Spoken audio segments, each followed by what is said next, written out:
What's up, YouTube? What's up? What's up? Look at here, man. It's another beautiful day in Tampa Bay. You know, it's another beautiful day in Tampa Bay. Man, look, let's hit like, subscribe, follow. Let's push this platform to 100,000 plus. All right?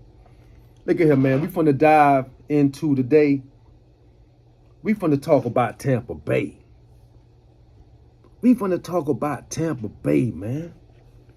We finna give you the real streets of Tampa Bay, how it was set up from back in the days, from the mob to the urban ghettos, and then how I got involved in the game at a young age in the crack era. You feel what I'm saying? Yeah, you had the big time hitters over there in Ponce Leon like Sean and Jake. You know, you had them boys over there in Central Park, old school PP and Billboard, old school Frank Cron, them, you know, them dudes doing their thing back in the days, you know. You had the big time hitters over here. You had Not Mace, them Lewis boys were doing their thing over here, you know. You had the Miami boys came down here, they were doing their thing a little bit everywhere. And you can't forget about the Colombians. You can't forget about the Colombians. When them Colombians came to Tampa, man, and put down in the early 80s, man, things got wild, man. That's when young guys like myself, Ronnie Red, Fred Streeter, Jabo, Montre, you know what I'm saying?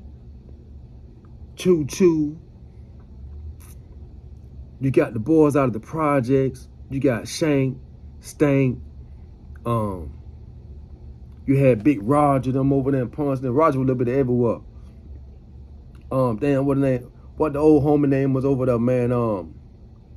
Damn, man, who had died back in the day, man, Papa. You know what I'm saying? All over the next generation of hustling. They was in different cities. You had Wee Wee them over there in West Tampa. You know, you had Lil Cal them over there in Central Park, Poncho, Baby Doll. You know what I'm saying? These were real young players back in the days, man. You know, you had Fred and Twan them over there doing their thing back in the days. You know what I'm saying? You can't forget about Fullwood doing his era when he done changed his whole life around. You know what I'm saying? You got a lot of hitters that were doing their thing back in the days, you know. And we all know we ain't glorifying nothing on this channel, but it's all true. It's our history. This is what we went through to make us who we are today. You know, we ain't glorifying nothing, but these stories need to be told. Every other city's story is being told. So I feel it's my duty for my city to tell this story about the city of Tampa the way it should be told. You know, we got a lot of legends around here that ain't really saluted the way they should. That mean when we say legends, they have respect. They stood on what they stood on, and you know what I'm saying. Ain't that's something that I look at as a badge of honor. You know, you was in the streets, you was doing things that was wrong by law, but whenever that time came for you to go sit down, you sat down and went and did your thing with your head up high, and you came back home and you're getting your life together. Because that's what we all got to go through once we get incarcerated. Once we all have to get behind them walls and really do a life check on yourself, you have to really realize that, damn, man, you know, I was wasting a lot of time. If I was been putting that energy that I was putting in out here in the street trying to make this legal money, if I'd have been focusing on something legitimate, something that's long lasting, something that I can see and build and grow, and not going behind them walls, then you'll understand that it was all a game. It was an exciting game, but it was all a game. We didn't know we were being played by the system. You feel what I'm saying? We are being played by the system. Because most of us were young men and women getting involved into activity that's just so affluent, just around you like drinking water. So you're going to be influenced from your environment, and your environment has you to do things that you're really not consciously aware. Just like the Julio Fulio situation. That little girl wasn't really consciously aware of what she's involved in right now. Them other little boys and everybody else wasn't consciously thinking about the repercussions of their actions. This is psychological. But anyway, you know, West Tampa, for instance. West Tampa like its own city. You know, West Tampa's, you got to go across the river to get to West Tampa. You know what I'm saying? And it's like their own city, man. They had the big project complex over there, which they call West Tampa Project. We call North Boulevard Homes, which is tore down now, and they're redeveloping that area. But that was like a big playground, man, for whatever. You know, whatever. From kids playing to dudes hustling. You had a lot of legends over there, like Joe Fusser. He was known over there. You had the Marlboro Boys, and of course, Wee. A lot of hitters, man. Oh, dudes older than me that I can't really remember because I'm not from over there. But it's a lot of hitters that was over there in West Tampa. Then you come across, you got Central Park right in the middle of the city. Central Park was right in the middle of Central Park was one of the oldest neighborhoods in the city of Tampa. You know what I'm saying? One of the oldest neighborhoods. And they got a long history, but that's another playground for money. That was a playground for money. Money and crime, whatever you want to call it, money and crime. You had right across the street from there, you had Tampa Heights apartments, which were built by a black man.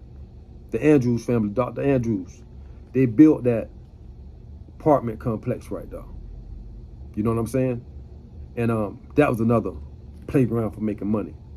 You know, you got 15th Avenue. You had Ybor City area where you had Fat Kent them over there doing their thing back in the days. Lil E, you know what I'm saying, over there back in the days. Fat Tyrone, I don't know if y'all remember him, old school nigga who turned. They gonna know about Fat Tyrone over there. And you had a lot of more hitters from that side of town that, you know, that were just doing their thing over there, you know. Then you you got to come down through Ponce Leon, College Hill. You know, you had Jake and Sean in the early 80s doing their thing over there in Ponce Leon. You had Omar, the Omar TJ over there doing their thing with the boy thing over there in Ponce Leon. So it was some hitters over there in the city. You know, you got College Hill. You got 29th and Lake was doing this thing back in the days. Another money making spot. Damn, I forgot all about Central Avenue, Roberts Park, Tampa Heights. You know, where else you had to go through? I ain't missing nothing, right? Hold on. I'm on 22nd. Okay, we're in College Hill. See, all these neighborhoods that I'm naming, these are money-making spots that was going on in the 80s and the 90s, even in the 70s. You know, that's when it was trans, the 70s, the 80s, the 90s, when I was out there, you know, the 2000s. And then it started, you know, after that, what I want to call that urban renewal plan they had put in effect, meaning let's clean these neighborhoods up. And the way we got to clean them up, we got to destroy them first, and then we can remove them, and then we can separate them. All that was a plan. That's why all that money was going on over there. They were giving us money, but they were giving us poison at the same time, and they were breaking the communities up bit by bit, generation after generation after generation after generation. And that's what you got today. Now them same neighborhoods are now somewhat cleaned up. They done remodeled. They coming in building new infrastructure and developing for themselves. We don't see that far though. We getting the money, but we ain't buying the land. Now tell me how that makes sense.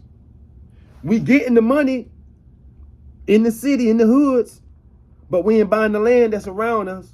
We walking by it every day. Tell me how that makes sense.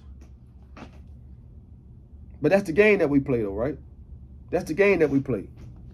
We get in the streets, we make the money, we make a whole bunch of money in the streets, but we don't buy the property that's around us. And then in 10, 20 years later, after you've been and went to prison, did this and did this, everybody that came in and bought that same property that you thought was nothing. But y'all hustlers though. We hustlers though. You see what I'm saying? This is the game that we playing. We making money just to give it back to the people, but we putting our lives on the line for this shit. You feel what I'm saying? You putting your life on the line for this. This street money. But you ain't buying none of the property that's around you. But everybody else is. Anyway. You know. Like I said, Tampa got a long history. We can go back to the mob, the Cigar City Mafia. I'm going to do a story on that. I'm going to bring y'all up the part on the Cigar City Mafia and how they was getting down with organized crime in Ybor City. So when you come down here to Ybor City, you think you're going into a tourist attraction. Yeah, it got history though. That was the stomping ground for the mob back in the days. And Tropicana was the boss. Google it, look it up. You know? But the city of Tampa is the city of Tampa, Hillsborough County. We is Central Florida.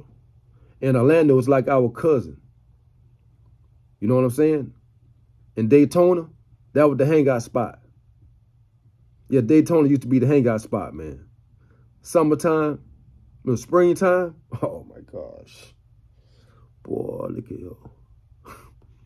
Boy, look at you. It'll never be nothing like that again, bro.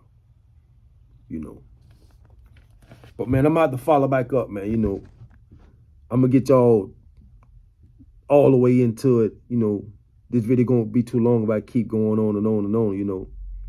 But I'm gonna really take y'all deep inside of the city of Tampa, man, so y'all can really understand how we maneuver down here, man. And who were some of the heavy hitters down here, you know. I'm looking to go get in contact with John Christopher. Also, I called him this morning. He may call me back today. I may have him in here today. And I'm going to do another interview with the legendary John Christopher. Also, I'm going to try and get Gene to hit me up on the line and do an interview with Gene. And I'm also looking to get in contact with Renee Miles, you know. Any of the hitters, man, from back in the days from this city, y'all want to be a part of this platform right here, y'all hit me up, man. We're going to take this around the world, you know. It's time to put this thing out here the right way, and we finna do that. And once again, man, if you got a loved one doing time in prison,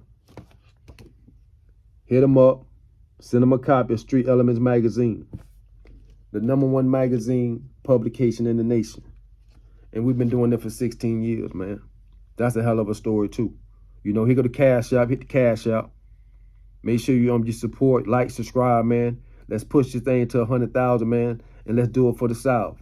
Make it happen or you capping.